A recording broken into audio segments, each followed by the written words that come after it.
Well, done this 737 times, right? That's all? Huh? Yeah? Helicopter here. Waka, waka, waka, waka. All right, there we go. Hello, everybody. Welcome to You Have a Problem. New week, 1st of December. Still Shiny Shirt Week. We are bouncing on the disco stick here. And the mustache is gone. I'll be honest, that was a lot of mustache for a long time, and I feel freedom of not having that on my lip anymore. So, let's see here.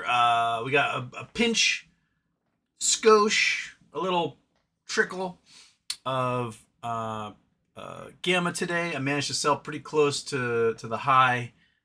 Finished about 120% on my GME options. I was thinking about resetting, and then I didn't. Probably should have, but see what happens tomorrow. Maybe early in the morning. I will do something about that. White House basically confirmed that pico Hegseth did in fact order the murder of the people that the survivors in the water if they struck boats with Hellfire missiles. So, you know, a war crime. When you learn about the Universal Military Code of Justice, the example they use is murdering shipwreck survivors. This is an obvious war crime. Don't do that. So Pete Hegseth was trying to blame the commander, saying, you kill them all, when the order came from Pete. What else did I put in there today, Monkey? I can't remember. Oh, Michael Burry came out with a bear thesis against Tesla, which he's like, basically it's vapor. It is. And he said he's going to post something about GameStop sometime in December, so we're just waiting on that. Anything else? I don't know. Let me just hit the dookie button here because the cat is now scratching at the door, and I've got to go get him. So, bing. 10, 9, 8, 7, 6, 5, 4, 3, 2, 1. Houston, we have a problem. Come on, there you are. Yep. Welcome, you crappy little fatty right there, huh? Oh yeah. Okay. All right. What were we doing? We were clicking off the intros. So there's one intro. Ooh, the After Dark intro is still on. So, suck it, losers. Okay. Yogi was first. Yogi says, nice action on the warrants today. Yeah. I think implied volatility went up a little bit, so the prices went up, and people started, it'd be nice if we saw like a $10 swing. Anyway, don't you dare stop it. I'm gonna electrify these things so that whenever you rub your face on them, it's gonna give you a zap. Super chat just came in. Cameron Mirza says, dog treat please. Did you hear about Tesla Powerwall being shut down remotely because of future fire hazard for months?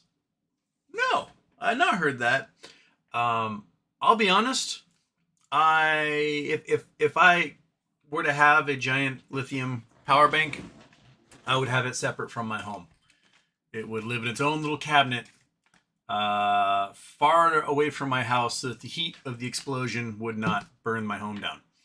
So I think if you're going to do power walls, things like that, power banks, deep cell at the moment until solid state batteries become available. That's a lot of lithium to catch on fire, and there's no way they're putting that out. It's bad enough that we all have these little fire devices in our homes plugged in next to our heads all the time. Like my old lithium batteries for my old phones. I actually have one. One sec.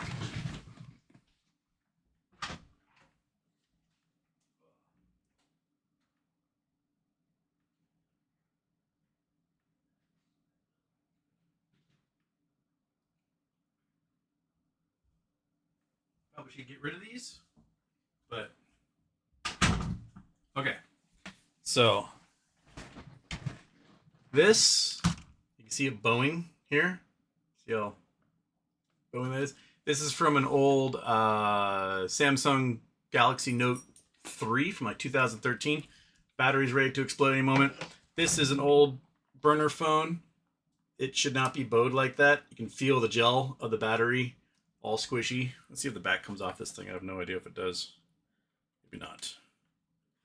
But, like, these batteries, I should just get rid of them. But I had them. I was showing somebody the other day. I was like, holy crap. So I looked in an old drawer. And these suckers, they're ready to explode. So, that is what you got in your car. That's what you got in your power wall. And, you know, little jiggle here, little joggle there pierces the cell wall and shunk. All of a sudden you got yourself a fire that can't be put out with water that's burning at like 3,000 degrees and will burn for 10, 12, 15 hours. Brutal. Anyway, I gotta feed Monkey Butt. Cameron commanded it, right? Oh, look at you. Look how interested you are, huh? Do you wanna keep working on that one? Yeah? Yeah, keep working. Keep working. Try it. You got it. You can try. Keep doing. Keep going. Oh, so close. So close. You almost got it. You almost got a piece. So close. Oh my goodness. If this thing were out in the wild, you would spend your entire life trying to break it down and it would not work. Yeah. Oh, so desperate. So close. One of these days. One of these days. Oh, try, buddy. Oh, you got a piece. Oh, you got a piece off of there. Good job. All right. Victory. Good job. Okay. Yeah, look at you. You actually got a piece this time. Working out them jaws, huh? Okay. Hop out Gravel second. Michael Hum third. Brandon Wells, sub BBBY.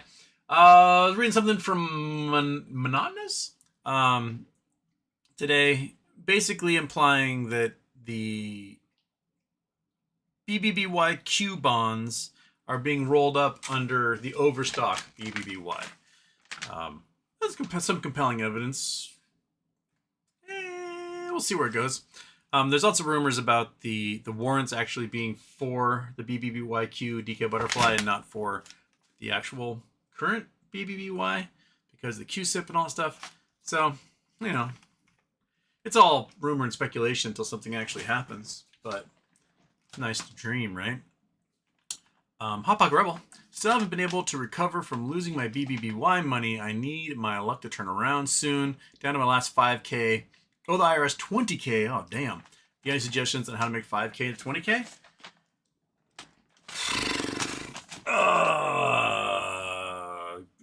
Luck? I mean, if we get a really good volatility in something, you can turn 5K into 20K. But you need volatility. So if like Nvidia starts to crash hard, MicroStrategy crashes more, you can play puts on that and probably double or triple. Hopefully, if GameStop has, you know, some big volatility come in because Roaring Kitty comes back or whatever, you can easily game the system to turn 5K into a lot more than that. But it all comes down to how much risk you're willing to take on. I mean, sounds like you owe a lot and you need to start chipping away at that. But oof. Is that if you talk to the IRS about payment plan, do anything like that? That might be a good thing to do. But ouch. Definitely not Houston. Happy birthday, Houston. I'm curious just about your take on absolute free will. Just read Determined by Robert Sapolsky, and my world has been shattered. I don't know if I've ever touched philosophically on absolute free will.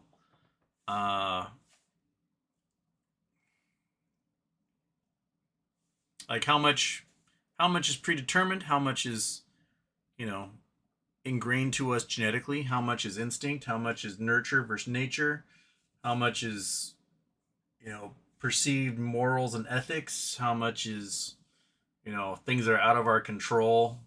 Like I'm not the president of the United States, so I don't get to make the decisions on a lot of what happens to a lot of people's lives, and a lot of stuff just sort of happens to us without our input one way or the other. And what we have is an ability to react within certain confines. I don't know. I'll have to read Determined by Robert Sapolsky. Let's see. So we can get a. Come on. Absolute free will. Physical concept having power to make choices that are completely independent of all prior causes, constraints, and external influences. This stands in contrast to practical free will, which is the experience of having choice within the bounds of our physical and social world. Most modern philosophical and scientific thought argues that absolute free will, in its purest sense, is impossible, as our decisions are always shaped by a complex mix of factors, including biology, environment, and past experiences. All right. I mean, that's kind of, I guess, what I was bringing up there.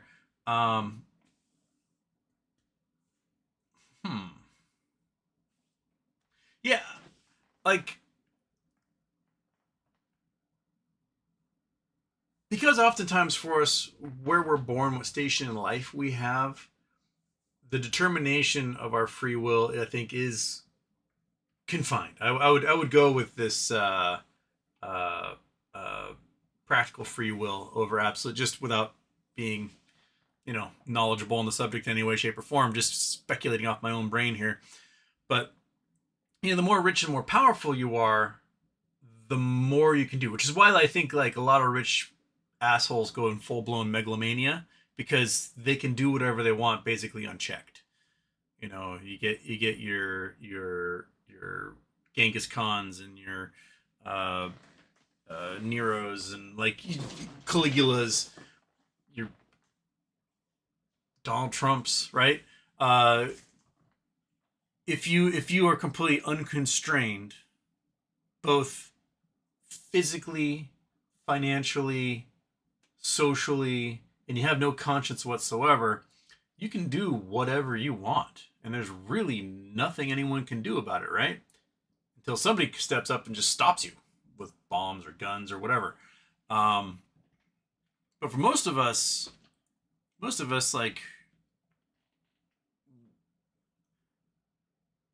we might get a vacation, right? We might have an hour or two an evening, might have a day on the weekend where we can exercise some of that free will, but we can't, go drive the Bugatti. We can't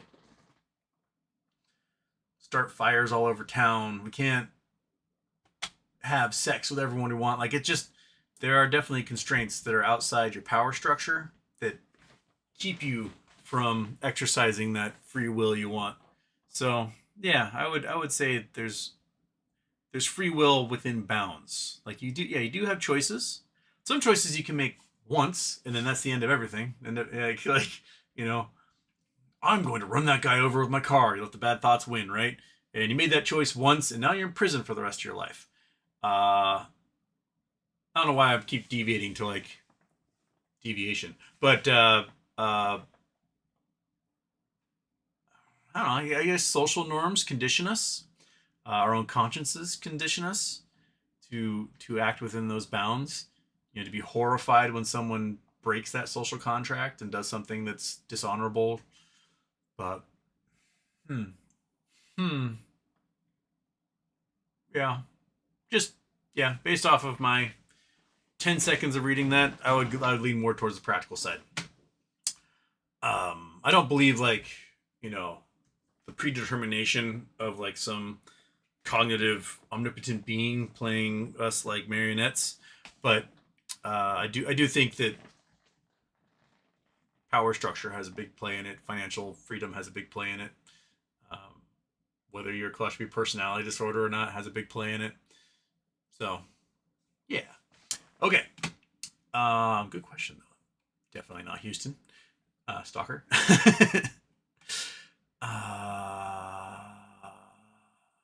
Polestar says, yo. Polestar says, can't get the South Park P. Hegseth song out of my head.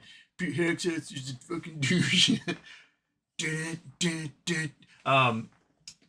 It's funny. It's to the Top Gun theme. It's very good. It's an appropriate week for it too. They managed to get that out there before the news dropped about the war crimes being war crimes. We all kind of knew they were war crimes, like the order itself was probably illegal, but there was more to it than that. And Polestar, White House keeps flopping over the last boat strike, killing the shipwreck people. Yep. And Rand's Razzie Awards throwing some stickers up there. It says hit the like button. KYP says, hey Houston. Hey KYP. Bill Coyne need a win here desperately. Yeah, how's your mouth doing, Bill? Ah, oh my goodness. Getting teeth pulled. Especially, it's to me, it's like the most awful thing because Novocaine doesn't work. So I can't imagine ever having to do that ever. Like, I brush my teeth so fastidiously. It's just pure fear that someday I'm going to have to get them pulled again. Kayla Reed, happy birthday, HW. So Campbell's fires executive who said company's products are for poor people. Probably got a lot of money from the firing. He got his Paris soup. Yeah, so he's VP of like information technology or something. So he wasn't making the soups or doing stuff like that. But basically he's caught on tape saying that it's food for poor people. It's garbage. I wouldn't feed it to my kids. We've got lab-grown meat in there, not real meat. And I wouldn't trust any of our products. And so Campbell's like, how dare you? We're going to fire you. And their stock went up for some reason. So I guess that whole any news is good news thing is playing on the Campbell side. The only soup, Campbell's soup I get is when it's on sale, I get tomato soup. Because I use that with my grilled cheese sandwiches. Sometimes you get it for like 50 cents a can. But like when I was a kid, Campbell's soup had a very good connotation because when I was in kindergarten, 1986 is when they started labels for education. So you could collect your Campbell's soup labels, and there was a big Campbell's soup can that a friend's artistic mom made out of like a plastic barrel, and you take your Campbell's soup labels and you put them in that can, and the school could then redeem them for money for like school supplies and things like that. So Campbell's labels for education program like put a really good connotation in my head. Like it worked on me as a 5-year-old, thinking like, wow, these people are good. If you eat their soup, they help me get books. And you know, 40 years later, they're evil. So yes, that's where we are. That's, you know, remember when like Google, when they founded Google and the mission statement was do no evil, and then like for the last 10 years Google's been doing nothing but evil. I guess everything just kind of breaks down to, if you're dealing with trying to maximize things for shareholders, you just go to the most evil possible thing you can do. And that's that. Right, monkey? Right, kitty? Right, everybody? That's where we are.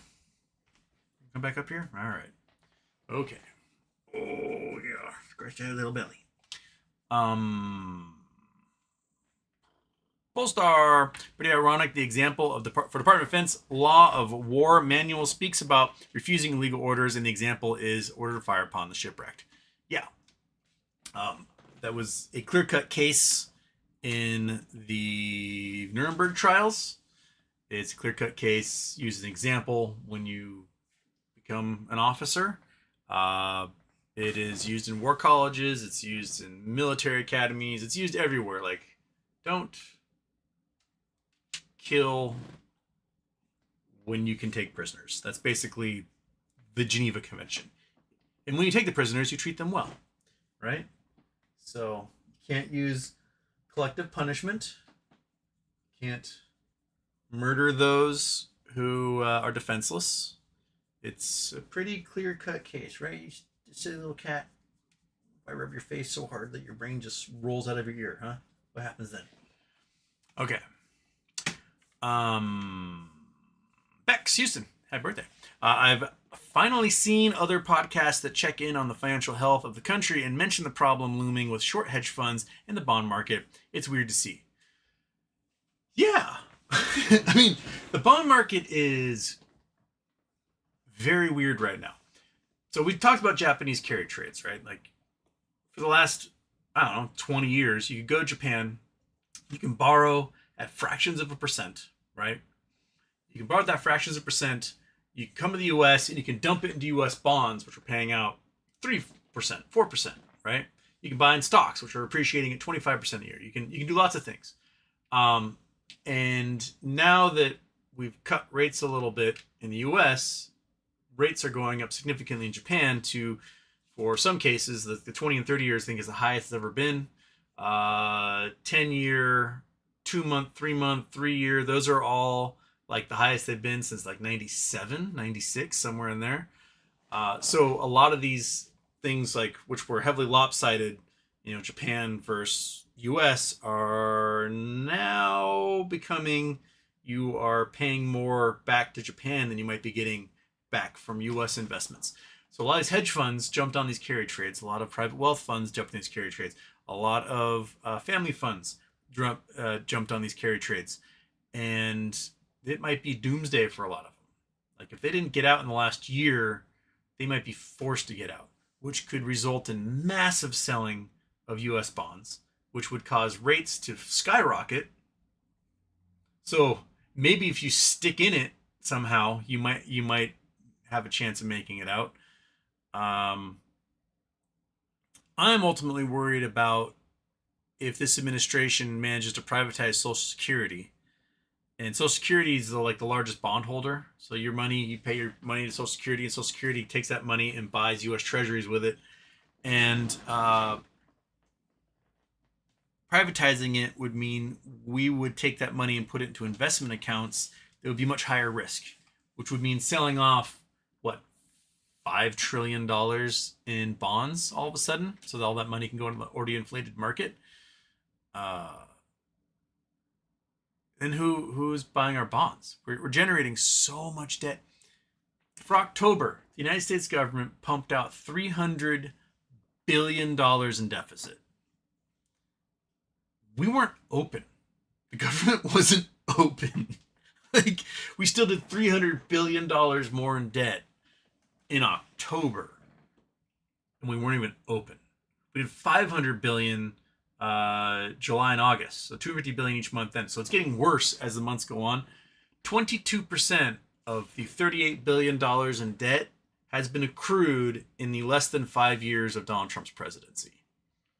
So in the 250 years of this country, 22% of our debt has resulted from Donald Trump's presidency, which is insane. Insane. So here we are, right? Here we are, fat cat, massively in debt, can't get anyone to buy our bonds, especially foreigners.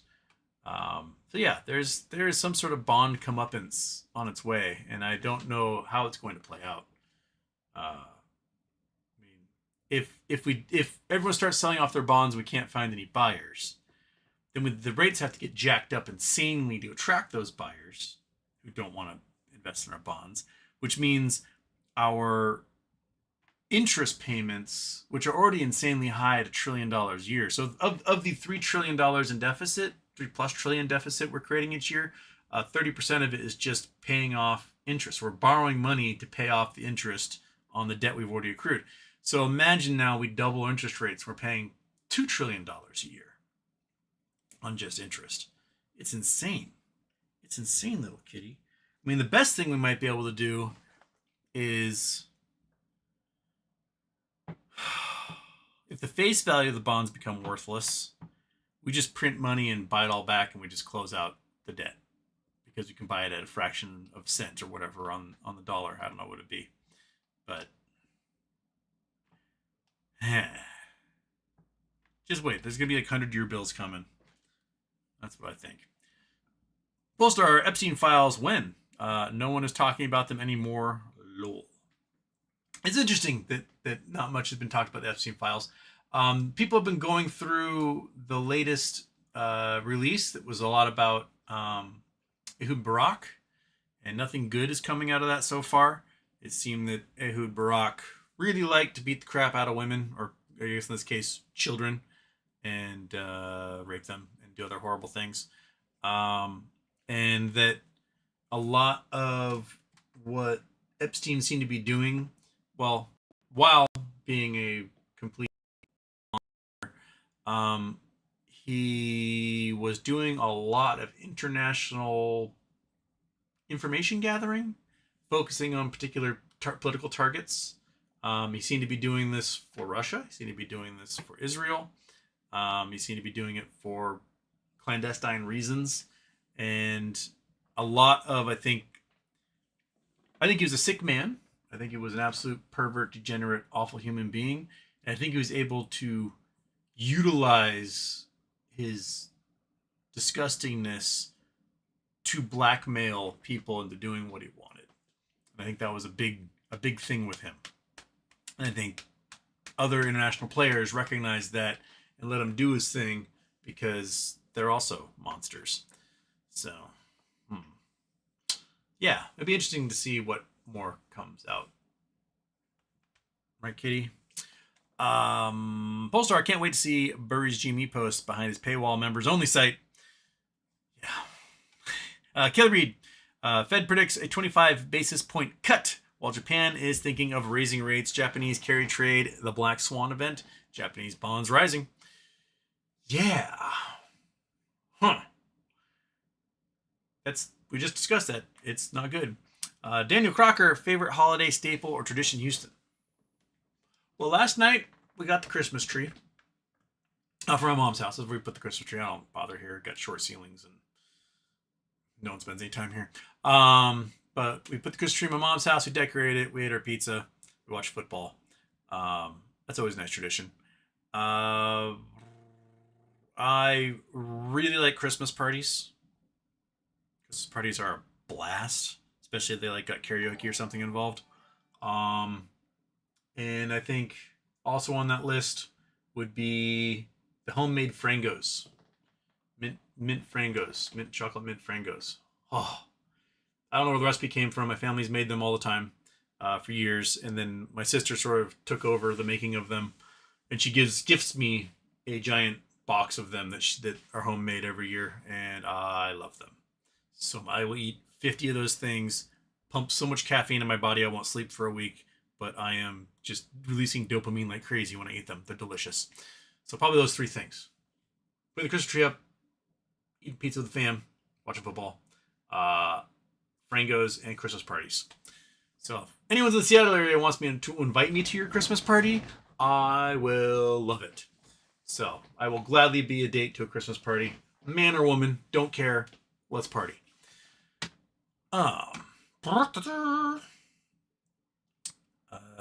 Where was I? That was not. Oh shoot! That just reset. I lost my spot. Where did I go? Where was it? Oh, there it is. Okay. Polestar. SPY still chugging along near all-time highs, but everything looks down. Nvidia still holding that boulder. Yep. Matthew Jackson, Just Dario has me on a roller coaster every night. Yeah, Just Dario is a good follow. They kind of break down in layman's terms a lot of the macro things going on in the economy, as well as the minutia you need to pay attention to. I always appreciate their posts. And plus, they're focused mostly on the Asian markets because they're in Asia. So a lot of times, if you read it at night, you're getting information about what's going to happen that next day as a result because, they're up and watching the markets do their thing over there. Kelly Reed, China tells stats providers to halt home sales data. Looks like everything is peachy. When countries halt data, everything must be good. Yeah, we're not providing any of the economic data or jobs data for October, so that's gone. We might not have anything for quarter 3.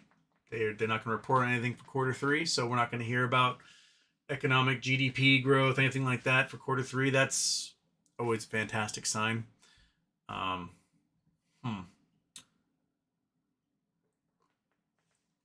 Citizen54, Costco sues the Trump administration seeking a refund of tariffs.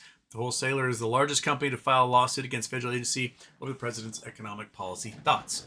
They'll win because the tariffs are illegal. The president does not have the constitutional power to unilaterally levy tariffs against anyone.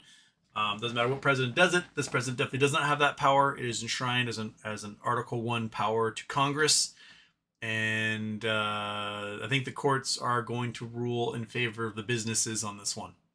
So because business is who, gives them their RVs and takes them on vacation. So there you go. Seagill. Someone pulled a $33,000 Pokemon card today. Crazy. I can't imagine a Pokemon card being worth $33,000. But here we are with $33,000 Pokemon cards existing. Daniel Crocker. I've been a long wait. Invest in some background music. I keep hitting volume plus. Invest in some background music. I don't even know what that means. Jay Geyser. Burry's interest has me researching other sources again. A new video came out a few days ago about the CDC, or CD, seed, your shares. Oh, that CD. Okay, seed, yeah. Your shares to them. And talking about the bail-in. We're all out of stock in theirs, etc. They also bought up that since they actually have first rights to shares, that when margin call or whatever, the collateral will be taken from CDC or Seed and Company. That's what we're talking about. Seed and Company. Seed, yes, and applied to all the liens they have on it. Question being, I guess, if MOAS, then all shares are seeded for default swaps, etc., and they have bets on what are chances we actually lose them.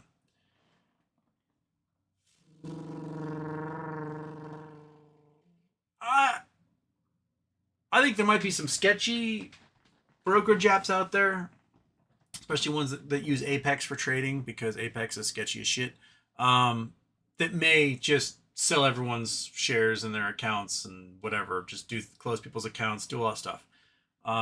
Bigger brokerages, I don't think can weather that storm if they do that, mainly because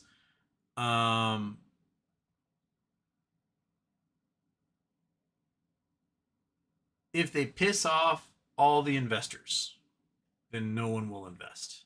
And 40% of investment comes from overseas. Granted, a lot of that is still like Americans using Cayman accounts to do some trading, but you can imagine every sovereign wealth fund on earth pulling out of the U.S. market. They would sell our bonds, they would sell our stocks. They'd be like, fuck this, we're out. And retail investors would pull out and look for trying to invest in foreign markets. They wouldn't trust the U.S. So if it did come down to a giant MOAS situation like that, it's better and easier for the government just to print money and pay for it that way than to lose all investment in the U.S. ever again. So I don't think large scale they're just gonna like steal the shares from everyone's accounts and go from there. I think that would be the death knell of everything. So, Jews Miami Super Jets. Hey, Grok, is Houston's shirt a mention of the Ryan Cohen's Tetris recent post? What does Houston know? Well, all the blocks are filled, so the shirt would just disappear and just be like NERPs, right? Bling, bling, bling. And then more Nutcracker music plays. Polestar, ow, my eyes with that shiny shirt. Humpback Rebel, whoa, nice shirt. Dead Bass, maybe Phoebe was looking at this shirt. Jay Geyser, this shirt is very breakout video game. Zoom without news, shiny shirt indeed. Humpback Rebel, at this point, we are more likely to receive $5,000 Doge checks than receive MOAS cash or equity or BBY.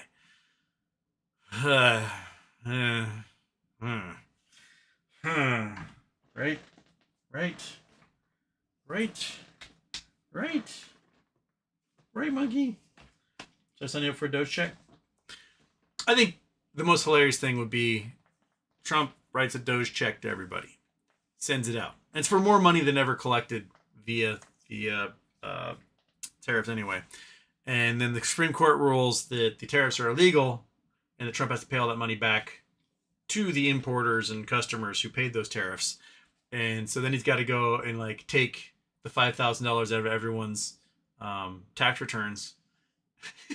It just ruins everyone's day because they took that $5,000 and they like got their kid braces. They finished paying off the car. They, repaired the broken window that they had or whatever, and that money's gone. and then he just fucks everyone over.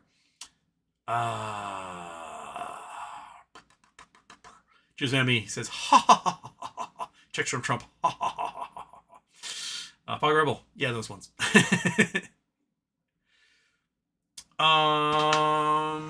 Daniel Strom, Danielle of Strom 7773. Does gamma ramping even mean anything anymore? By 8 million total shares traded today, and no way that covers what was in the money for G-Man Friday. No, it was like what, 6 point something million shares? 6.7. Oh shoot, it reset, so I don't see what happened last week. It was like 6.7 million shares went in the money on Friday. A couple dollars above Max Payne.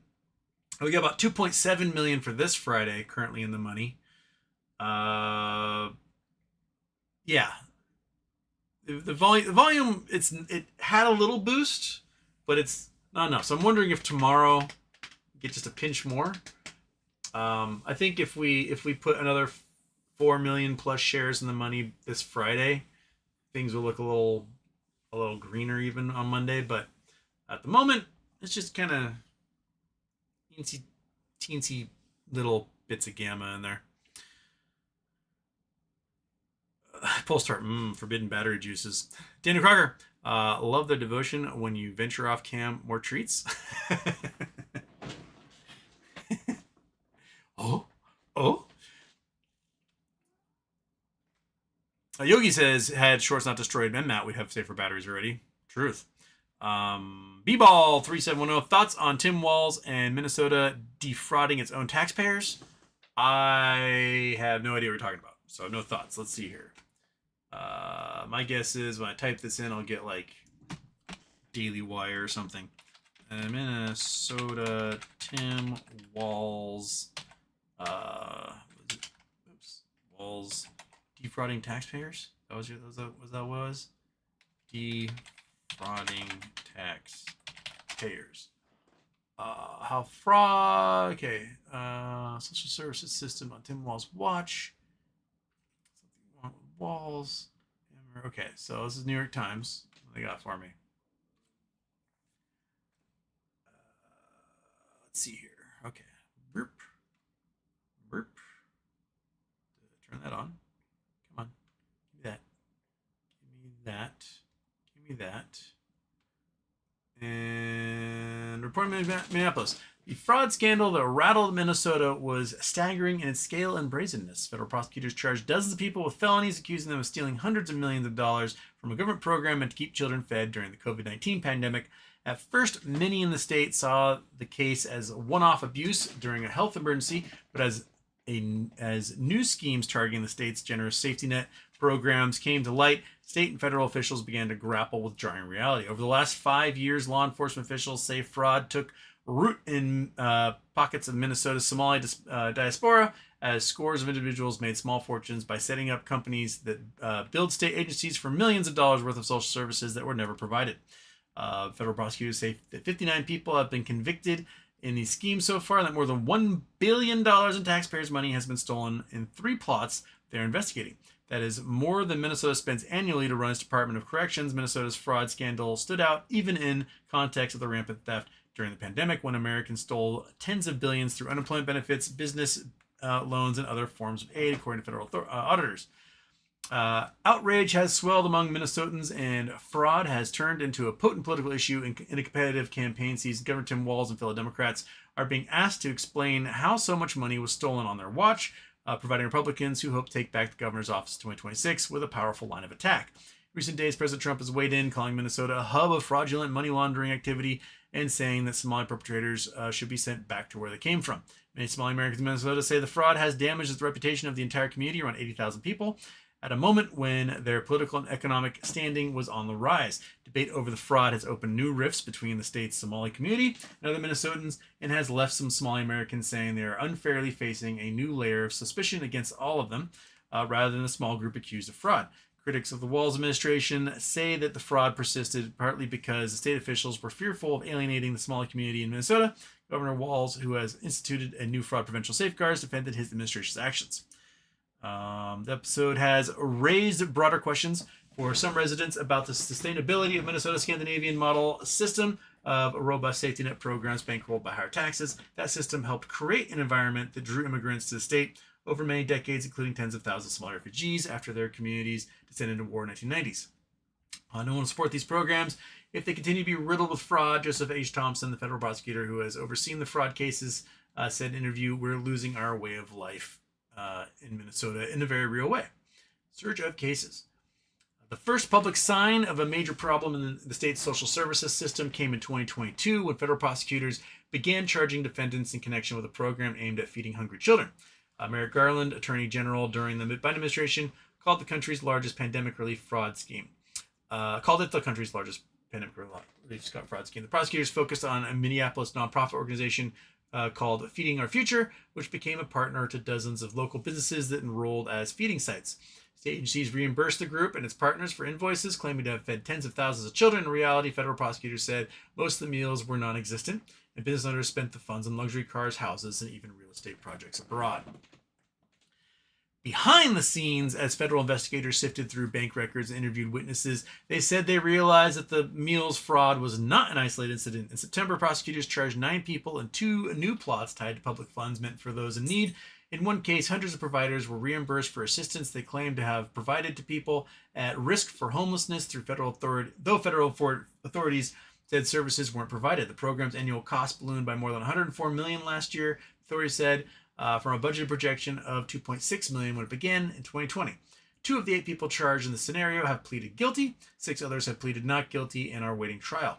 Another program aimed to provide therapy for autistic children, prosecutors said. Providers recruited children in Minneapolis Somali community, falsely certifying them as qualifying for autism treatment and paying their parents kickbacks for the cooperation. Prosecutors have so far charged one provider, Asha Farhan Hassan, 29, with wire fraud. They say she and a business partner stole $14 million. Ryan Pakiga, Ms. Hassan's lawyer, said his client had entered the social services field with good intentions, but eventually began to submit fraudulent invoices. He said she intends to plead guilty. Ms. Hassan is of Somali ancestry, as are all but 8 of the 86 people charged with the meals, charged in the meals, housing, autism therapy fraud cases. According to prosecutors, a vast majority are American citizens by birth or naturalization. Mr. Pakiga, who has represented other defendants in the fraud case, said that some involved became convinced that state agencies were tolerating, if not tacitly allowing, the fraud. No one was doing anything about the red flags. He said it was like someone was stealing money from the cookie jar and they just kept refilling it. Or voting block, red flags in the meals program surfaced in the early months of the pandemic, but the money kept flowing. 2020 Minnesota Department of Education officials who administered the program became overwhelmed by the numbers of applicants seeking to register new feeding sites and began raising questions about the plausibility of some invoices. Feeding Our Future, the nonprofit group that was the largest provider in the pandemic program, responded with a warning. In an email, the group told state agency that failing to promptly approve new applicants from minority-owned businesses would result in a lawsuit featuring accusations of racism that would be sprawled across the news. Feeding Our Future later sued the agency, which continued reimbursing claims and approving new sites in the months that followed. A report by Minnesota's nonpartisan Office of the Legislature auditor about the lapses that enabled the meals fraud later found that threat of litigation and negative press affected how state officials use their regulatory power. Kaisa Magan, a Somali American who formerly worked as a fraud investigator for the Minnesota Attorney General's office, said elected officials in the state, and particularly those who were part of the state's Democratic-led administration, were reluctant to take more assertive action in response to allegations in the Somali community. There is a perception that forcefully tackling this issue might cause political backlash among the Somali community, which is a core voting bloc for Democrats, said Mr. Magan, who is among the few prominent figures in the Somali community speak out about the fraud. As a trial in the meals fraud case was coming to a close last summer, an attempt to bribe a juror included an explicit insinuation about racism. Prosecutors said some defendants in the trial were found to have arranged to send a bag containing $120,000 to a juror, along with a note that read, why is it always people of color and immigrants prosecuted for fault of other people? Mr. Thompson, a career prosecutor who served as interim U.S. attorney for several months this year and who declined to discuss his own political preferences, said he believed that racist sensitivities had played a major role in the rise of fraud as pandemic assistance was distributed. The state was also reeling from the killing of George Floyd by Minnesota police officer, Minneapolis police officer in May 2020 said. There was a huge part of the problem, Mr. Thompson said during the interview in the summer. Allegations of racism can be reputation or career killer. Mr. Walz, Minnesota's second-term governor, who gained national attention last year's Kamala Harris's running mate in the White House bid, said this week that claims of racism did not hinder his administration's response to fraud. Mr. Walz said that his administration may have erred in the side of generosity during the pandemic as the state pushed out large sums of money quickly, but seeking to keep Minnesotans housed, fed, and healthy. Programs are set up to move the money to people, Mr. Walz said in an interview. The programs are set up to improve people's lives, and in many cases, the criminals find loopholes. Cat, what are you doing? Mr. Walz, who is seeking a third term next year, has created a new task force to pursue fraud cases, made it easier for state agencies to share information with one another, and announced plans for new technology, including artificial intelligence tools, to spot suspicious billing practices. The message here in Minnesota, Mr. Walz said, is if you commit crime, if you commit fraud against public dollars, you're going to prison. Fraud already became a central issue in a competitive governor's race. Lisa DeMuth, Republican and current Minnesota House Speaker, accused the governor of raising taxes while letting fraud run wild. In a video announcing her bid to replace Mr. Walz. In recent months, Mr. Walz's administration began shutting down the housing program altogether, acknowledging that it was riddled with fraud. Last month, the state hired an independent auditor to review claims for 14 other Medicaid-funded programs that the state said were at high risk for fraud. Greedy people and businesses have learned how to exploit our programs, James Clark, the Inspector General, Department of Human Services, told lawmakers during a recent hearing. Fraud is the business model. Okay, so it's the fallout, blah, blah, blah. Basically gave us the gist of it here.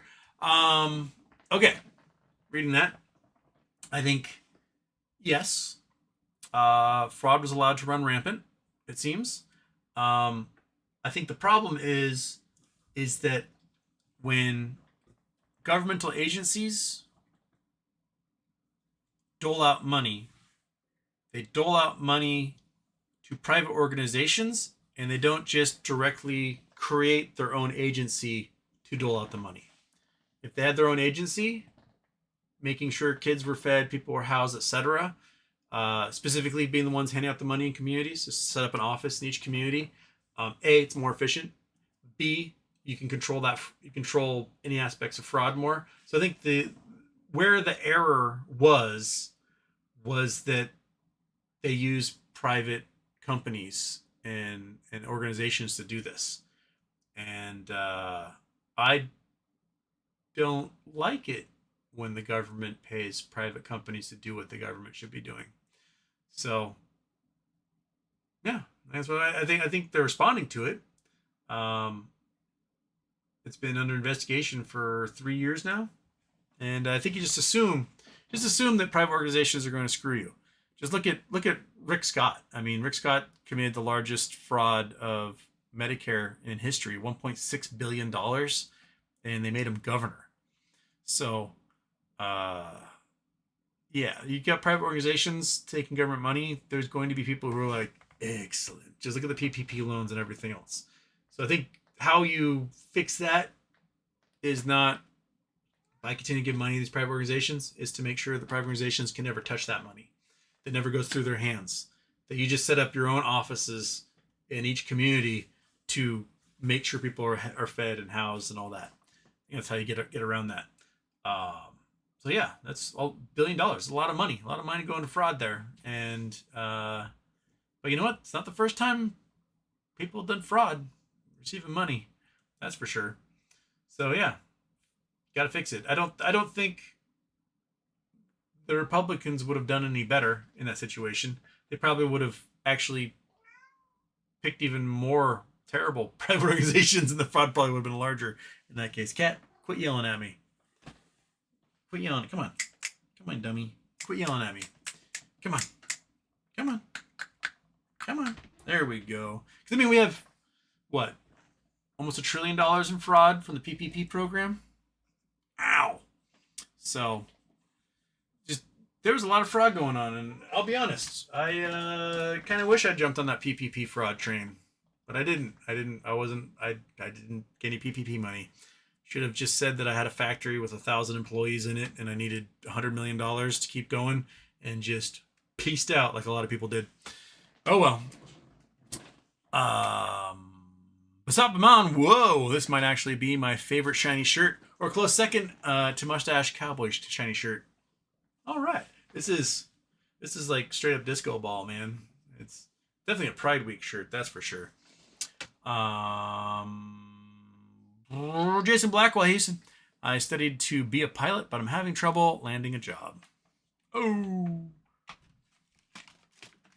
cat, you want drugs? Is that what you want? You want drugs?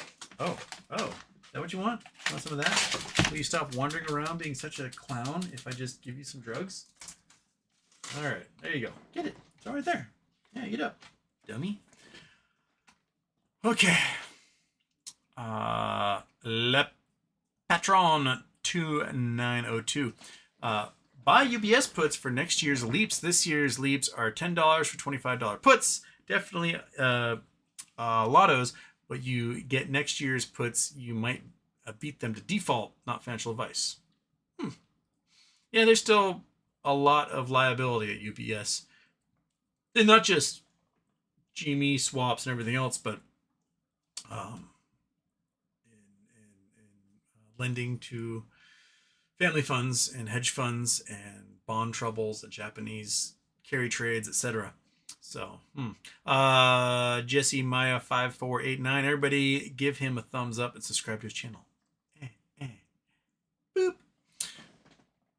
Le Patron. Oh, Le Patron, you just disappeared. Where'd you go? Oh, next year 2026 leaps and following year 2027 leaps. Okay. Rick G24. Hey, I bought that shirt for you. Don't I have good taste? Fantastic taste, Rick G. Absolutely splendid. Woo-hoo-hoo. Yeah. I'm going on the town after this. Hazel Allen loves a shiny shirt. Just memory says no. To Rick's good taste. Adam Davey, Houston. Do you know the budget for Life YouTube channel? It's all about GME. Curious to hear your thoughts if you know it. I have never heard of it. Send me a link. I will look at it. Maybe I've seen their videos before. I don't know. I've never heard of them. Just Mammy, just now, Trump Maduro call from last week gave him till this Friday to leave. Interesting. The call they mentioned about the call yesterday. Is it that Maduro, in order for Maduro to leave, Maduro is asking for like clemency or promise of like no prosecution for his crimes, and the U.S. is like no. And a few days before that, it was revealed that Maduro is scared about leaving because apparently the Cubans were like, if you leave your post, we will kill you.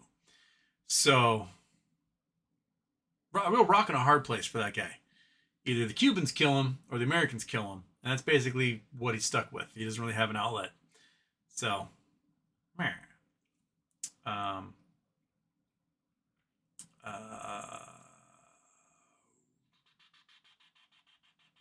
Hazel Allen says he's so pushy for being a lame duck president.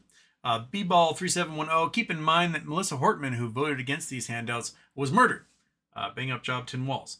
I don't think she was murdered because she voted against these things. I have no idea about her voting record in any way, shape, or form.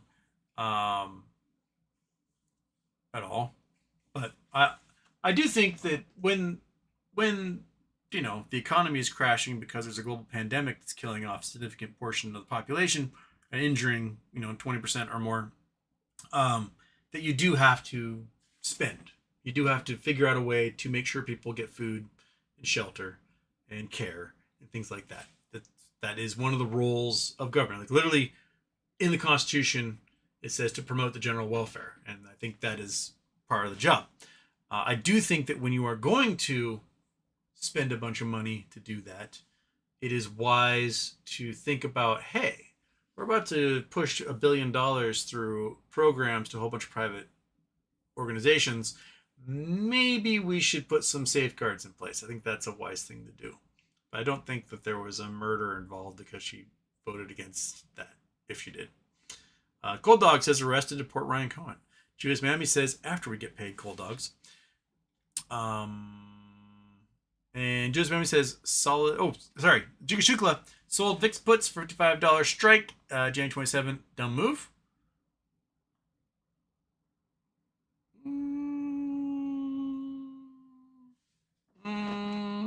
What's the VXX right now? VXX. It's at 3206. So you sold the puts assuming that it wouldn't get to 55. So let's see here. Back in March, beginning of April, it got up to 85. 85. It's been really down since then. So it's been below 55 since, it touched 60 back in May. Touched 55 since June. It's been below 55 ever since June. So if it keeps going the way it's going now, I think you're okay. If we get in April 1st, it was at 51 and it shot to 85 by April 8th. If we get a week like that in there, you may be having to buy a whole bunch of VIX at that point. So, it might be all right.